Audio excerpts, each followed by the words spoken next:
I would be like some kind of tech guru. I just let people down over and over because I can't do any of it. I know. And it's that technology there's so many different facets of technology, isn't there? It's like, so I've got a colleague of mine who their focus is on actually just trying to work out how to use Canva this year. So that's a technology platform that, so many people use, but for others, they're able to set up their whole IT network, build websites, but they struggle with Canva. So sometimes there's just a block with one or two platforms and you just need to take some time to nut it out. But there's so many different ways that you can be a tech head and still not know how to, debug a computer. Yeah, absolutely. It's funny, isn't it? Funny. So Jenni, our topic today is all about that. I like to call it the BHAG, which is the big, fat, hairy, audacious goal, but it's more commonly known as the BHAG, the big, hairy, audacious goal. But for me, I just got to add fat in there because I just love that. Yeah, really big, fat one. So we'll just call it the BHAG for want of a name that most people then know of. But it's cool, isn't it? The big, hairy, audacious goal is like, yeah, we can all set goals for the year. And you and I ran a fabulous a series of 2 masterclasses the end of last year and the beginning of this year, all about setting those goals and moving in there. But setting one that's your really big one, I think, is really exciting. It gives you something, whether it's that you want to do a holiday or you want to earn a certain amount or whatever it is that you want that to be your goal, launch a course, launch a new website, whatever it is. Coming up with one that just feels like the really big one that's a do or die, get going with it.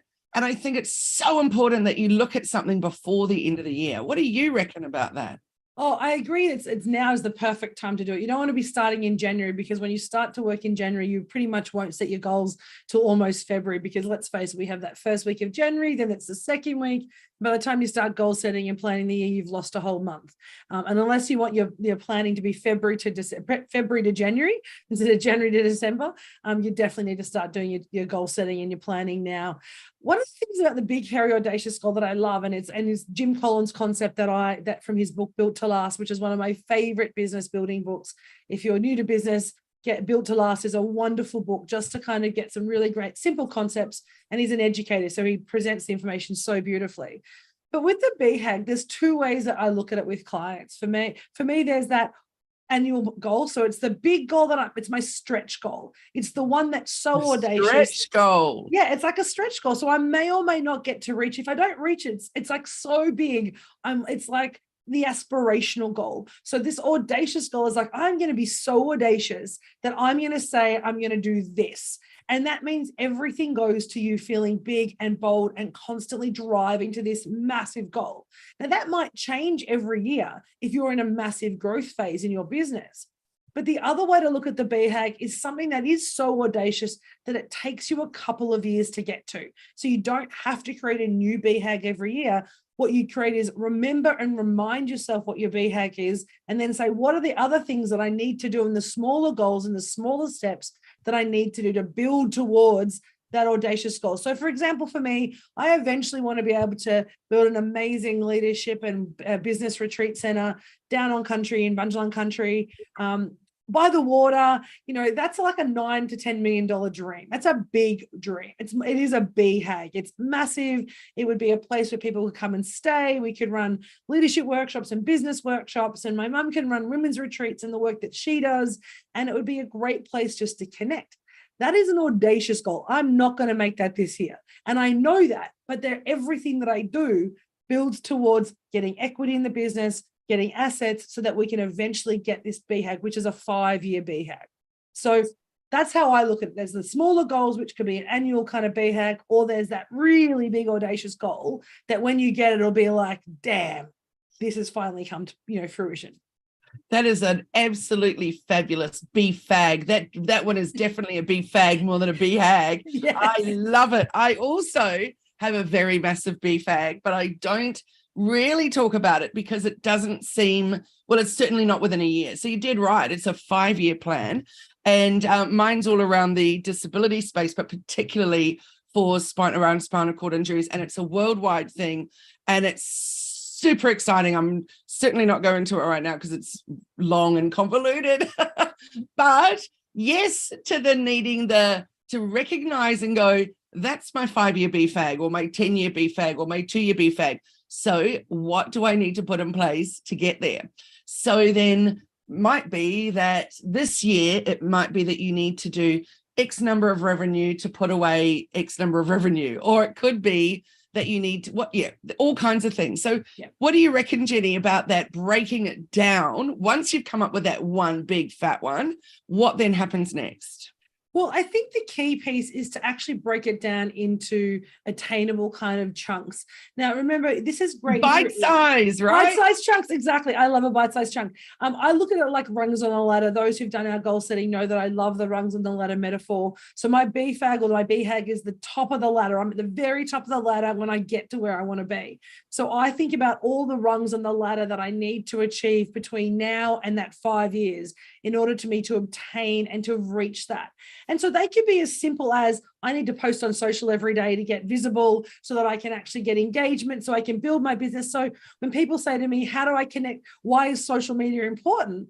I can say, if I don't post today, I'm not going to get my $9 million leadership center on country down by the beach, because I need to be visible, engaging, and letting people know who I am. And how do I do that? I do that through social. So you can set yourself some chunks of goals, and then you put that down into actions. I like the word actions versus goals, because goals scare people, right? Think of the soccer that we've just been watching in the World Cup. Goals can be rare, right? But when you get them, they're amazing. But if we go, what are the actions that I need to take in order to do things? So if you're on a soccer field, it's we need to work as a team. We need to be able to, anticipate our competitors. We need to be able to, defend ourselves, but also be able to respond and be offensive when we need to. So all those actions actually allow you to get that goal. It's not the goal, it's the actions that we take in order to achieve that. So for me, I say, well, what does that look like? Let's break that down into lots of little things that we need to do. And then we can chunk those into time periods. So this week, I'm going to do these 5 actions. And then next week, I'm going to build on those actions. And then the week after, I'm going to build on those actions. And now it doesn't seem so scary. And I'm just doing 1 action a day or 2 actions a day in order to achieve this massive goal. And that's the thing. I think we get scared when we talk about goals. We get a little bit kind of overwhelmed. What does that mean? I've never done it before. So therefore, how could I possibly know what to do, right? But we know what to do. The goal came to mind. So if the goals come into our head, somewhere in there is the actual mechanics and the understanding of what you need to do to achieve that. And if you don't, you reach out to people like you or I or your own coach, and we can help you discover that. You're dead right. And you know what? I love that you've said you literally pull it down into actionable things, bite-sized things that are every single day. But what happens when we fall off the wagon? And that's whether you are going to the gym every day and then you suddenly, I'll give you an example. I'm, eating right. I'm doing this right, blah, blah, blah. Then I go away and then I come back and I'm like, I'm a bit tired. I've got a few little extra things to do, so I won't go today. And then the next thing happens, I don't go tomorrow. And then haven't got to, do the grocery shopping. So I'm not quite eating right, just quite right again. So then suddenly a whole week's passed from the return. Then another week's passed. And then it feels a bit overwhelming to get back on that plan. It feels bigger than it did the first time. Yes. So I think that's the same in terms of your business goals. And then all of a sudden it's like, I don't know what this is like, because I've certainly don't like to miss posting on socials. That's a priority. But I know for some, they'll be like, actually, I didn't post this week. And then, I didn't post next week. And then I had a Zoom session with someone the other day who had said to me in a message, Facebook actually doesn't work for me in my business. My people really aren't there. And I was like, okay. So I went and had a look at his Facebook, and he hadn't posted since 2018. Wow. He's not there, so why? Fair enough, you say it's not working, but I think you're not really working there. So let's, either you got to pick that back up and run with it. But the bottom line is, I reckon for him, he was doing it a little bit. It wasn't working. So he just went, nah, no one's there. What am I posting for? I'm just not going to. And then the not going to turn into not just a month, not just 1 year, but 4 years. So then it feels too much, doesn't it? So what do you think about when you've fallen off that wagon? I think we're all human, right? So if we were a robot, we would be programmed every day to do the tasks we need to do. We wouldn't have to think about it. But you imagine a robot doesn't have shame. A robot doesn't have fear or anxiety or stress. And so if you imagine yourself as a robot and why am I not working? Why am I not doing this every day? Because we're human and we have all these emotions that kind of start to come into us.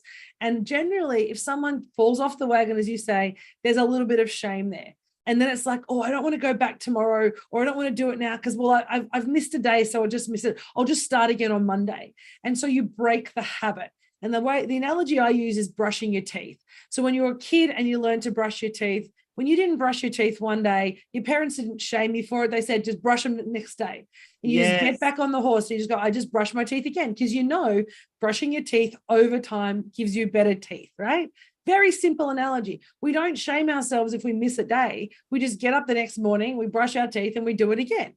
And the same thing applies. If you've got a plan in place, and this is why I use the Eisenhower matrix, my Do First matrix, which is based on the Eisenhower matrix, is really about keeping you on track and building habits. So there are things that I do every day that sit on that Eisenhower matrix, no matter rain, hail, or shine. They are in my top left corner or my top right-hand corner of my Eisenhower matrix. So they're the do things first or the stuff I schedule. And so they're always in my diary. They're always front and center. If I miss a day, I wake up the next day, guess what? They're back in the diary. So when you fall off the wagon, just imagine you're brushing your teeth. You just get up and you redo it. Let's start again. There's no shame in that. I just love the brush the teeth one, because one thing that you didn't mention, which is that brushing our teeth is for our future self. So brushing your teeth as a kid or brushing your teeth as a 40-year-old is the same. It's all about protection and strength and, strong teeth, good teeth, for the future, so that it's not going to cost us a bomb in fixing those teeth. So I think that's so important. And it's the same in business too. What we do today is for our future self. 100%. And I think Robin Sharma said, you live your every moment of the day, or every day is like a microcosm of your whole life. So how you live one day is how you live every day. And so if you have a bad day, you can choose to have a bad day forever, or you can choose to have one bad day and then have a great day every other day. And so for us as humans, I think we get into that anxiety stress cycle. So I'm stressed about what I have to do, and then I have anxiety about not doing it. So we get stuck in this kind of cycle, and that kind of derails us. And so the first thing, and my partner and I talk about this all the time, it was on a Big Bang Theory conversation, and we're like, how do you let things go? And it's like, pretend you're holding a pen and let it go. Just let it go. You don't have to hold on to those things. It's a choice, and you can just go, I did a bad thing, or I dropped the wagon or dropped the ball for a week. You know what? It's Tuesday. I'm back on. Doesn't have to be a Monday. Doesn't have to be a Friday. Just start whenever you're ready. Just get back on the horse. I think a lot of us have that little problem where we go, I'll start again on Monday. But then there's all those other days that you could actually start again. And if you start again on Monday and it doesn't happen on that Monday, that's, I think, how weeks become years and become decades. Completely agree with you. I mean, I have the habit, I've been traveling so much with my clients and with work that I haven't been going to gym in the morning, but I came back last week, back at gym with the first day I'm back in Brisbane, I'm back in gym. And, so it doesn't matter that I've missed 4 days. When I'm back at the gym. Because if I don't do that, if I said, oh, well, I won't go today and then I won't go tomorrow, that habit is completely broken. That cycle is completely broken. But if I actually say, look, I know that I'm having 4 days not at the gym. And to be honest, I had a so full bag of other things that I needed to take on my last trip. I couldn't even pack runners to take, right? So I just walked a little bit, but I didn't do anywhere near as much exercise as I would normally do when I travel. So I knew that up front. I didn't shame myself for it. I was like, this is what it is. I'm having a little bit of a break. And when I come back, I'm back at the gym. And it hurts today, right? 3 days back. And I'm like, I am feeling my week off. But that's the response, right? That's the result. It's not shame. It's not doing it. It's just there's a consequence, which for me, for gym, is a little bit of a sore body. However, I'm going to feel so much better tomorrow when I go back to gym. Yes, absolutely. In fact, my trainer's away. Well, she closes for a month. So Friday was our last session. And I'm like, Kylie, how's this going to go for you? Because, this next week is prep for Christmas. Last week of work, it's full on. The next week is post-Christmas and holiday. Like all of a sudden, I don't want it to be a month's up and go, oof. Do I want to go back? I didn't do anything. Yeah, that's not good, is it? Not good at all. So BHAG, Jenni, we've got your BHAG for 5 years. We've got mine for 5 years. What is your one for this year that by December, you really will have felt that you've achieved getting ready or some step in the journey to your 5-year one?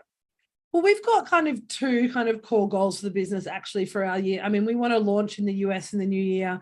And so we really want to start taking out the retreat model, our 3-day retreat. Everybody does things online. And I know that works for a lot of people. But for me, when I do the business coaching and you've come to our retreats, those 3 days away where you're not thinking about anything else, you're not in front of a computer pretty much for 3 days on our retreats and our business retreats, it really helps people focus. So my goal is to actually run those twice in the US next year, and we're relaunching them here in Australia. So we're going to run them twice in Australia, and the goal will be twice in the US. So by the end of the year, that's our long-term goal. That's our big goal for next year, because we know that's actually going to help us launch our position in the market in the US, but it's also going to allow us to, we can have, between up to 10 people, depending on the venue. We're looking at a couple at the moment, but up to 10 people 4 times a year doing that coaching. That is the best way that I can get impact. I can create amazing connections with business owners, but also it gets me closer to having a permanent space here in Australia. And Jenni, let's use yours then as a marker for how we would coach our clients to get there. So for example, what do you need to do? We need to think about when you bring it back. Firstly, the question is, how are people in the States going to know about you? How do they eat? How do you even get visible in the States? Well, what did you say earlier? You need to post. Yeah. Yes, you do. The first thing we need to do is not only posting, but it's also making sure we're really connecting with the US market. So being visible to the US market means finding different groups and new groups, finding business owners both on Facebook and probably LinkedIn in the US to really connect with our clients and potential clients. It's also about making sure our messaging is right. So we have started to do that, looking at the messaging that we're talking about, looking at where we're going to do that. And in fact, we're looking at actually getting a person on the ground in the US who's actually going to do those discovery calls in real time for the US. So instead of me doing them at 2 a.m. or 4 a.m., which I was willing to do, we actually can get a booker and a salesperson in the US who's actually going to help us deliver that for us. So they'll understand our message, they'll understand the business, they'll work for us, and they'll actually be selling our product into the US for us. So they can have those great conversations that we do on discovery calls where we get to talk about what you can achieve through those days. So we're putting those plans in place. They're going to be ready by January, February next year for a June and then hopefully a September launch. But most important, it starts though with that visibility, right? That's what happens. Yeah. It starts with making sure my website, making sure we have a US website that's going to resonate with the US market. So there's a different landing page. Is that making sure the languages have a Z on them and not an S when we talk organization, and when we're writing words that that have those two different things. So it needs to make sure it resonates. So that's the first piece of work we're doing, which is about messaging and clarity and making sure we're getting visible. Awesome. And one thing that you've just recently done is obviously been in the States, been making new connections and things. So that's so awesome. So really reaching out to all of those people that you met at the various networking and the conference and the awards and all of that, connecting with those people, sending out some newsletters that are super friendly and, showing your authority in the marketplace, and then saying, hey, did you know I've got these awesome retreats coming up in the States? Would love to see you there, but perhaps you've got a friend that might really enjoy that. Exactly. And then utilizing those connections that you've made. Definitely. And I think that's the key, isn't it? Like whenever we're trying to grow a business and change, we often forget, and I see this all the time, where we just start start and we focus so much on one thing, we forget about all the connections and the experiences and the people that we already know who might have people who actually want to join the program. So it's going back and looking at who we can connect with. We met some amazing people while we were in the States for the 2 weeks that we were there, and we'll be definitely connecting with those to make sure that, you know, that they know that the event is happening, you know, and where it is. We're looking at doing one on East Coast and one on the West Coast, so we can actually cover off both sides of the continent, and making sure that we can actually connect with people. So it's really those smaller things. And if I think about that, okay, do we have a venue? Let's pick a date. Who's going to sell it in? Look at the website, having, you know, connections with the social media, making sure we're in groups. All those different things allow us to actually do the work, but without actually focusing on the big scary goal. I'm just focusing on the actions that I need to do. Yes, that's totally it. So again, coming back down to the bite-sized bits, what are the bite-sized chunks that I need to take off, because I need to be able to take tiny baby steps to get there. Otherwise, I'm completely overwhelmed. So I think yours was a great example when we look at what's the big thing you want to do, or the 2 big things you want to do, but what do you have to do first to be able to get there? And the first thing is, I've got to get visible. I've got to book that's an ongoing thing though. I've got to book a date. I've got to book a venue. I've got to do all those exciting things. And each one of those is on that to-do list. It's on that Eisenhower matrix. It's tick, tick, tick, tick, tick. And ticking off to-dos feels great. So good. It's because they're like little mini goals, right? So the habits, like my BHAG or our BHAGs or any goals you make, start with basic habits. So my habit is my Eisenhower matrix every day. I know what I need to do. So I've got those things. I've got the goal stuff. And then I've got my day-to-day business. I've got some recording to do. I've got some blogs to write.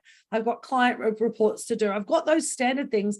And then there's always a little space for, what am I doing? This is the future business, right? We often focus only on current business, which is why these BHAGs don't actually get achieved, excuse me, is because we're only focusing on current business.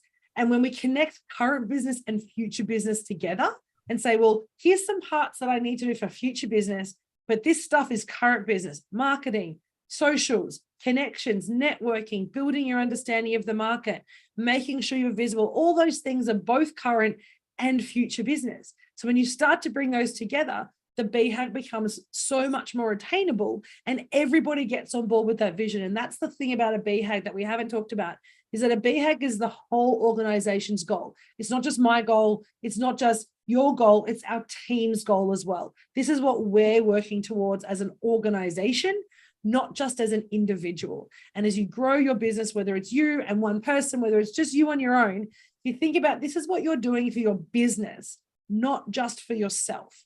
And they're different. And I think when we start to just think on our own, we feel like an island.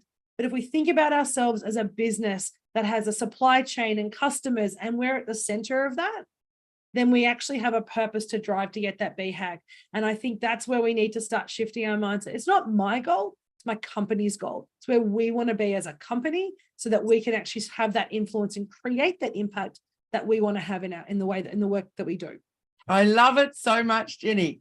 Now we have some stuff to share that's coming through the chat.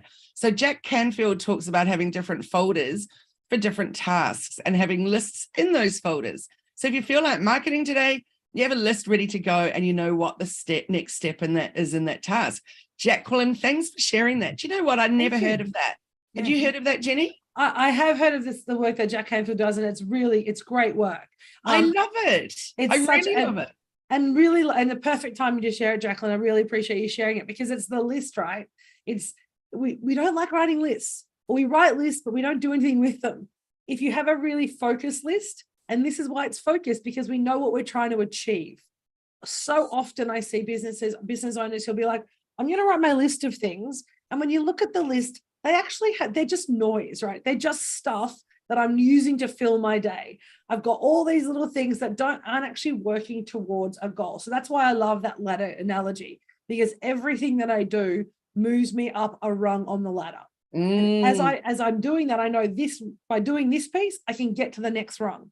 Now the rungs might be only like a centimeter apart, and there might be 1,000 of them. It doesn't matter how many rungs there are. It's actually just saying, I'm moving forward. So every action you take in your business should be moving you forward or sideways if you need to, but it needs to taking action. It's not about saying I'm doing something, but I'm in the same place as I was this morning. I'm doing something that moves me forward. I'm doing something else that's moving me forward or pivoting me or moving sideways because I might have some parallel things that are going on. But that's when you're thinking of activities that move you forward, allow you and enable you to reach your big, fat, hairy, audacious being the key word goal, right? Yes, absolutely. I love it so much. For me, often when I'm filling out my matrix, which I generally do on a Monday morning, and then sometimes I'll do it one each day, but often it's for a Monday and it will get me through the week. However, there have been times and I thought, I really need a few of those because they're completely different parts of my business. Yeah. And so actually, as soon as I read that about the folders, I thought, I really like that because maybe I literally could have two and then boom, they're completely separate. And for me, maybe one of them is that's the one that is literally the getting it done. And those are the things that have to be done. The other one is actually, it could be put off for 3 days. I could completely ignore it and then go like you were saying, I feel like marketing today, I'm going to do it. That's not my situation, but whatever it was regarding, that would be great. Yeah. I like it. There you go. There you go. Thanks for sharing that, Jacqueline. That's fabulous. I'm going to go off and I was going to say I'm going to read that during my break, but as we just ascertained before we went live today, Jenny, there isn't really going to be a break, but there will be a break from business. And I think that's a really important thing. So if any of you guys are in the same situation as me, or not the same, but similar, where you were planning on a break, you were very excited about your break, and then you find out that one of your husband's carers is taking the exact same break. So, and then you can't have a replacement at that time. So I'm going to be pretty much a full-time carer again. So that's exciting. But the thing to focus on is not the fact that I'm tired, I want a break, I'm overwhelmed, It's the fact that I'm not going to be coming into my office. I'm not going to be turning on the computer. My brain is going to be free of those things and it's going to be focused on other things. That is a break. So even if it's not a holiday, it's still a break from that particular stuff that was filling up your brain. And, we all need to step away so we can look a bit clearly, look at things clearly. So there you go. If that's the same for you, that you're not really getting a break, you are, if you're able to step away. Think of Brenda, Jenny. She's both our clients and we love working with Brenda. She's not taking a break, no matter how much you and I would whip that ass saying, no, you have to take a break. But then she reminded me the other day, I am though, because I'm closing the shop and I'm setting up shelves and I'm rearranging and I'm all that kind of stuff. And she said, so that is a break. I was like, okay, I'll give you that one. If it's doing something different. Yeah, and I think it's so important though, and whatever you call a break, and let's reframe that because we might still suggest that that's not a break, Brenda, but that's okay. Yeah. If that works for you, that's okay. But for me, like I'm not working. Our office is closed for 2 weeks. But I said, and Michael's like, so you're not working? I was like, no, I'm going to do a few little things, and I'll probably be doing a little thing every day. I might do an hour and a half every day of just stuff to tidy up or to plan or to prep for the coming year. But just having that hour and a half every week of thinking differently. I'm not on a deadline. I'm not working for a client or particularly for a project. It's just me thinking, okay, well, what can I do today that's going to help me actually achieve that? Do I need to prep? Because by doing that hour and a half, instead of an 8-hour day or a 10-hour day or a longer day, I can just do 90 minutes every day over the 2-week break. And then when I finish, I'm actually going to be prepared better for the new year. I'll have gotten things through. My team will be happy because I've got my socials done in time instead of them chasing me on Slack every day. I might have a couple of extra blogs written, or I might just actually take the time to read a particular book or do one of those courses that I have had waiting on my to-do list for so long that I know is only going to take 90 minutes. And so I can actually devote 90 minutes to do that program. And so that for me is a break because it's a different way of thinking. It's a different way of focusing, but it's still giving me the satisfaction to not thinking I'm dropping the ball. And I understand like where Brenda's coming from. If I don't do anything, it's wasted time, right? Well, it's not, but find a way to use that time to help you kind of ease yourself out of the day-to-day grind is what you and I are trying to say. Yes, and I just want to know, did everybody feel as much satisfaction as I did when Jenni said the things that I never get done on the to-do list? Because Jenni, we all think that you are just so working your Eisenhower matrix so perfectly that there's never anything that's not getting done. And to know that secretly there is, yes. There is always things on the list. Always. If you're a business owner and have nothing on your list, then we need to talk, people. Like, if you can get through everything every week, we need to have a conversation, because either one, you are just a boss at time management, and we maybe just need to have a conversation. We need to be learning from you then. Yeah, that's right. Or two, you're not stretching yourself enough, and you're not thinking big enough, or you're not kind of looking bigger. And that's okay too. Like, if you just want, I just want a little business, I'm just going to do little things every day. That's cool. But yeah, I like having things on my to-do list, because it actually inspires me to be like, okay, tomorrow morning I'm going to get up and do this. It's going to be so important. So yeah. So Jenni, if there were people listening out there saying to themselves, okay, maybe I'm going to be like Jenni, and maybe it's not going to be an hour and a half every day during my break, but maybe I'm going to actually achieve one thing during my break that is for my future business self next year, that's going to make things easier. What would be one thing that you would recommend would be a great thing to do? I think, well, you and I have talked about this, and a lot of our clients, the social thing, I think, is really, it can overwhelm people, particularly when they don't kind of get that connection, that how important being visible is to actually just growing your business. It doesn't have to be on socials if you don't want to, but writing a blog, updating your website, making sure it has alt text, whatever it might be, just making sure that there's that visibility piece. So I would say, if you want to just take a break, but you actually want to help prepare yourself for the new year, I would spend 30 minutes on a day just writing some social posts that you can have in the bank for the new year, so that when you start the new year, you're not panicked about, what do I need to write today? You've got a bank of socials there, or a bank of blogs, or whatever it might be on your website. It might be updating your capability statement if you're in the corporate space. So I think taking just 30 minutes a day to do that, you could write, most people can write, in the first day, you probably write 3 posts in 30 minutes. But by the end of doing that, you'll probably be writing 5 or 6 posts in 30 minutes and even more. So imagine the bank of posts that you'll have, or blogs that you'll have up your sleeve, if you just spend 30 minutes a day over your 1 or 2 week break to just focus on that for the new year.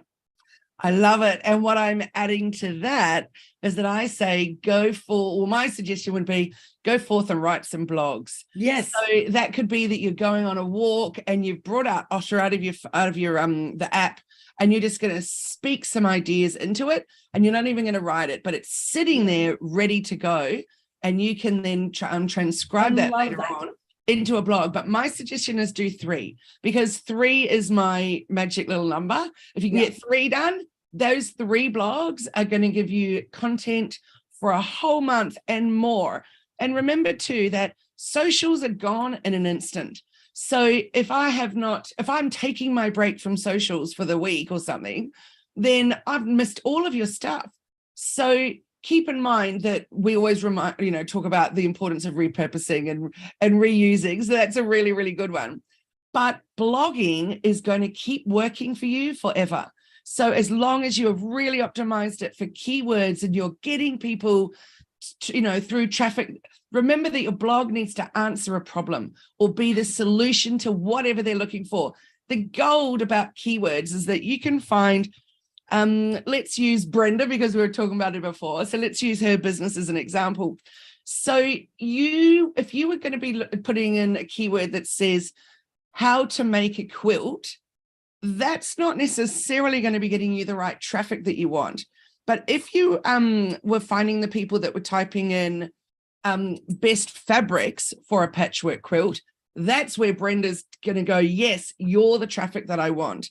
So by using those keywords, weaving that through the content, that blog post can go over and over and over. So Brenda's blog post could then be the best fabrics for a quilt, 10 top tips.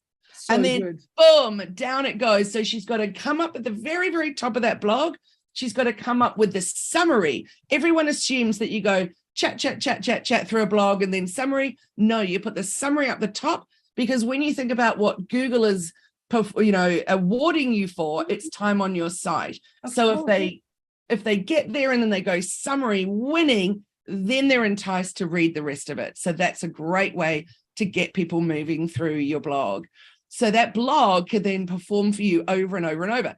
Then if you go and make those socials like you'd said, Jenni, then all those can lead people to your site. I love that. And I actually hadn't even thought about that, but it's such a good, the way that you craft your blogs generally, and that little tip though, that summary, as it not only just becomes what Google rewards you for, that little summary can be a reel for you. It can be a social post for you. It can be, and maybe taken from your blog and put into so many different other places. Newsletter. Exactly. And I didn't even think about that when you were talking about, until you started talking about that. And I think it's all those different ways that we forget, excuse me, coughing, all those different ways that we forget that we can use our content and repurpose our content.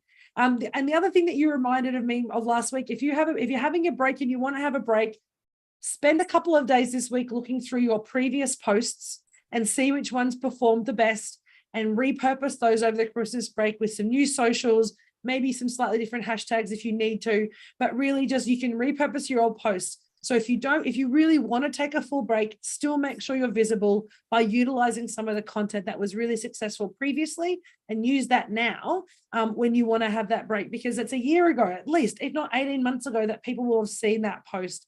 And if it resonated well once, it's probably going to resonate again. And it might be the call to action that they need to reach out to you, purchase your product, or just remind people that you are there. Totally true. And Jenni, I'm going to add to that also, which is that you said to look for your great posts. I say also look at your shitty posts, because maybe it was that they'd had a graphic that didn't resonate with people, but maybe your caption was awesome, but they didn't even read it because your graphic didn't draw them in. So then still repurpose the post, but create something different that's going to stop the scroll and then get them reading that caption. Because sometimes we put so much effort in, they're not seen, they're not loved, whatever, but there maybe have been nothing wrong with, and sometimes there was nothing wrong with the graphic, but the caption didn't grab them. Or the fact that, we're getting much more, what do you call it? Oh, you're just doing better with video. So maybe instead turn it into a video. There's one really cool new feature at the moment that if you put up just a straight graphic, you're getting offered to put some audio with it. Doesn't turn it into a reel or anything, which I'm thrilled about, but it literally just has some really cool music with it. So if you've got some text on your graphic, people are just looking at it and watching and everything, and then they're more inclined to read the caption so they can keep listening to the music. So I think that's a really fun thing. So look out for that on Instagram. When you go to post, it'll say add music, and you're like, hell yeah, I want to do that. I love that tip. That is a great tip, and we might start using that too. Our team, I think, have already been doing that for a while, but we need to make sure that we're doing that, because I think those little bite-sized tips that you give really does change makes it easier. And we know that by doing those things and following that advice that you give us, our socials get better, better engagement, and we're actually, not just following the trends, we're actually making sure that we're standing out on what's essentially a fairly noisy platform these days. So yes, I love that. Indeed. So Jenni, we've done a longer one today, but we had a lot to chat about in terms of some big, fat, hairy, audacious goals. So next year when we come back, we've obviously got a whole bunch of more awesomeness. We also, our goal is that when we launch again with you next year, we'll have our new intro and outro, and so we're doing a little bit of work behind the scenes, aren't we, Jenni? Getting ready for all of that was exciting. So what's the date that we're back? I sent it to you yesterday and I got the date wrong. Is it the 16th, I think? That week of the 16th. Yeah, the week of the 16th. So Friday the 20th would be the date on the 16th. So we're having a good solid break, a month off between podcasts and Bite Size on Facebook. So Friday the 20th of January is our date back. We're still in daylight saving time, so 8:15 in Brisbane, 9:15 if you're in New South Wales and Victoria on the East Coast, and you can adapt it for Perth and the other parts of the world. But yeah, we would love to see you back on the 20th. We're going to come back with a vengeance. As you said, that's one of our goals, isn't it? For our BHAG or our goals for our podcast, we've actually got a whole lot of really cool things that we want to achieve through this. And we're hoping to start bringing to you. We're going to start bringing that to you in the new year. Yay. Very good. Can't wait. Month off. Let's do it. We all know, though, that means work behind the scenes, but exciting stuff. I love doing the nitty gritty behind the scenes and coming out fresh and new. So thanks for listening. For those of you that would really like to keep learning through the holidays, make sure you jump off to the YouTube channels, make sure you jump off to your favorite podcast apps and listen to Bite-Sized Conversations, because we go back quite some time now. And in fact, we were looking at our analytics yesterday, and the grants, how to apply for grants, etc., was a really, really big one for us. So go back and find some topics that you think, you really need to do some learning for and enjoy. And have a very safe Christmas and break as well. Be productive. So that could be productive with your family, productive with your business, bit of both. Make sure you kind of reset and use this time if you are taking a longer break. For those listening to us in the States, I know most of you guys only take a week off around Christmas. So we want to see and hear what you're doing in the new year as well and how you're using this time of year.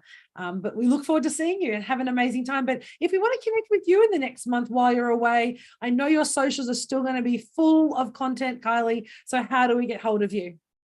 Get in touch through hellomedia.team. We can have a discovery call. It would be, like in the second or third week of January now. But yeah, I'd love to chat and see if I can help you with some of the issues you're having about business and getting visible in business. And what about you, Jenni? So for me, it's Elephant in the Room AU on Insta and Facebook. They're the best ways to find us, or you can find us at elephantintheroomau.com on our website, and you can read our blogs, maybe see some new blogs that we'll put up over the break, and connect with us through our Contact Us page, or booking a call with us as well. And we'll be back around 20th as well. Jenni, let's just end with a plug for your retreat. Oh, my amazing retreat. Find out about your next retreat here in Australia. So the best way is go to Instagram or Facebook. We've got some really great posts to tell you all the details. So we're having our next 3-day retreat in February in Southeast Queensland. We're very, very excited about it. We have 6 places available for those. And I had a birthday special. So anyone who wants to join us before the end of the year will get 25% off as a bit of a birthday special, because I've had such a great month and I really want to have this open to anyone else. So all you need to do is to pay a deposit before the end of the year. You get that amazing offer and we'll send you all the details. But Southeast Queensland, 3 days to pretty much change your world and change your business. Oh, I love it. Change your world and change your business. It's fabulous. I love it. Well, thank you, everyone. It's been a big year. We've loved sharing with you. And we look forward to more of the same next year. So happy Christmas. Stay safe. If Christmas isn't your thing, just happy festive season. And thank you for all the amazing comments on our chats this year and on Facebook. We look forward to having and seeing more of you next year. So have a safe and Merry Christmas, Kylie. Always amazing. We're going to catch up in the new year and we're going to bring bigger and better things next year. So have an amazing time. Awesome. Look forward to it. Thanks, everyone.